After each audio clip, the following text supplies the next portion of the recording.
जी हाँ दोस्तों, आप में से बहुत से लोग सिर्फ ये बात जानते होंगे कि आईपीएल 2020 पूरी तरीके से विदेश में हुआ था, यानी कि यूएई के मैदान पर हुआ था। लेकिन आप में से बहुत कम लोग ऐसे होंगे जो ये बात जानते होंगे कि साल 2009 और 2014 में भी आईपीएल विदेशों के मैदानों पर खेला जा चुका है, यानी कि Indian Premier League South Africa जैसे मैदानों पर खेली गई थी।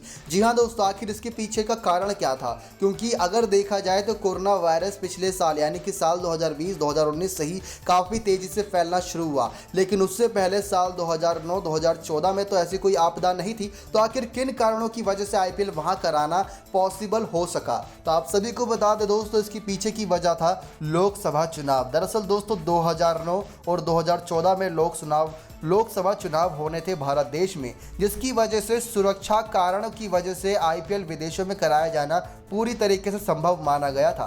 क्योंकि अगर देखा जाए तो चुनाव के समय पर सभी पुलिसों की तैनाती पोलिंग बूथ या फिर अलग अलग राजनीति के पार्टी के ठिकानों पर होती है, जिसकी वजह से कोई भी बड़ा दंगा फसाद ना फैल सके।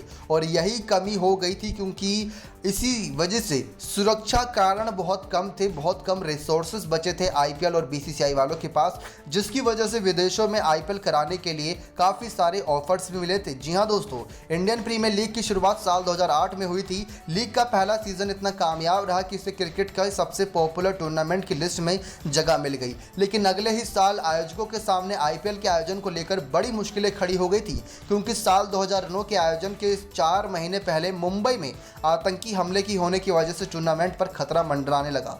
इतना ही नहीं, 2009 में पाकिस्तानी दौरे पर श्रीलंका की टीम पर आतंकी हमले की वजह से क्रिकेटर्स की सुरक्षा के सवाल और गहरा रहा था, और इसमें तो कई सारे विदेशी क्रिकेटर्स भी खेलते हैं, जिसकी वजह से साल 2009 में जिस वक्त आईपीएल का आयोजन होना था उसी वक्त 15वें लोकसभा चुनाव भी होने थे। चुनाव को देखते हुए केंद्र सरकार ने आईपीएल मैचों के लिए सुरक्षा बल मुहैया करवाने से इनकार कर दिया, और बीसीसीआई ने 2009 के अंत में साउथ अफ्रीका में आईपीएल को शिफ्ट करने का ऐलान कर दिया था। दक्षिण अफ्रीका में आईपीएल के दूसरे सीजन की शुरुआत 18 अप्रैल से हुई, जबकि फाइनल मुकाबला 24 मई को खेला गया था। और 2009 के सीजन में डेक्कन चार्जर्स ने फाइनल मुकाबले में रॉयल चैलेंजर बेंगलुरु को मात देते हुए खिताब पर कब्जा किया था।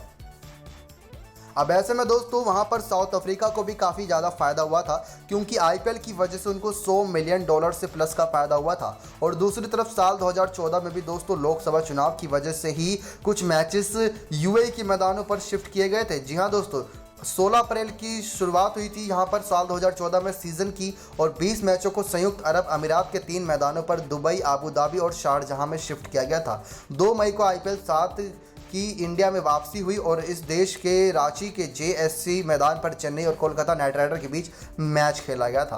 हालांकि 2009 के बाद यह दूसरा ही मौका था जब टूर्नामेंट पूरी तरीके से किसी भारी मैदान पर खेला गया, लेकिन तीसरा मौका 2020 में बना जब यूएई के मैदान पर खेले गए थे मैचेस। उसके बाद दोस्तों अब यहाँ पर 2021 के बचे हुए मैचेस को भी लेकर आशंका जताई जा रही है कि ये फिर से यूएई के मैदानों पर शिफ्ट किया जा सकता है, या फिर इंग्लैंड, साउथ अफ्रीका, ऑस्ट्रेलिया इन मैदानों पर भी, और खासकर श्रीलंका पर भी, क्योंकि इन सब देशों से ऑफर आए हैं कि आईपीएल को आप यहां पर आयोजित कर सकते हैं, जिसकी वजह से उनकी अर्थव्यवस्था को फायदा पहुंचेगा, उनको काफी पैसों का फायदा मिलेगा, और साथ ही साथ बीसीसीआई सुरक्षा तरीकों से और कोरोना से खतरे से डरते बिना डरे वहां पर आईपीएल के आयोजन कर सकती है, क्योंकि इन देशों में कोरोना के कहर को थोड़ा बहुत काबू कर लिया गया है।